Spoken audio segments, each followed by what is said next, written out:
So, let's get right to it. Has Dave ever given you $500? I mean, we've all been there, right? You're in a pinch, you need money, and you think, maybe Dave can help. But is he really the kind of guy who's just going to hand over that kind of cash? Let's dive into this age-old question once and for all. Now, I know what you're thinking.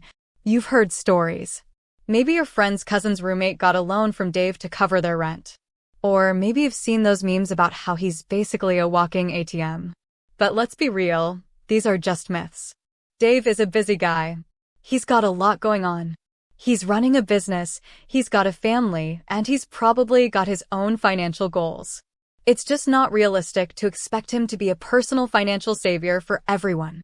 The reality of borrowing money. Even if Dave were willing to lend you $500, is that really the best solution?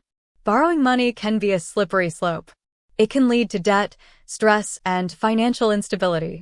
And if you can't pay it back, it can damage your relationship with Dave. There are other options to consider.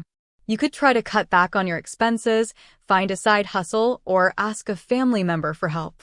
These may not be as easy as borrowing money from Dave, but they're often more sustainable and less risky. Building a strong relationship with Dave.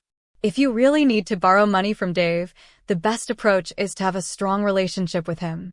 This means being reliable, trustworthy, and respectful. It also means being upfront and honest about your financial situation. When you ask Dave for a loan, be prepared to explain why you need the money and how you plan to pay it back. The more specific and detailed you can be, the better your chances of getting the loan. So, does Dave give you $500? The answer is probably not. But even if he did, it's important to consider the potential consequences before borrowing money. There are other options available, and building a strong relationship with Dave is always a good idea. Remember, financial health is about more than just having money.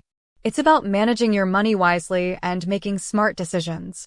So, before you ask Dave for a loan, take some time to assess your situation and explore your other options. With that said, thanks for watching. And remember, when it comes to money, it's always best to be responsible and proactive. Until next time.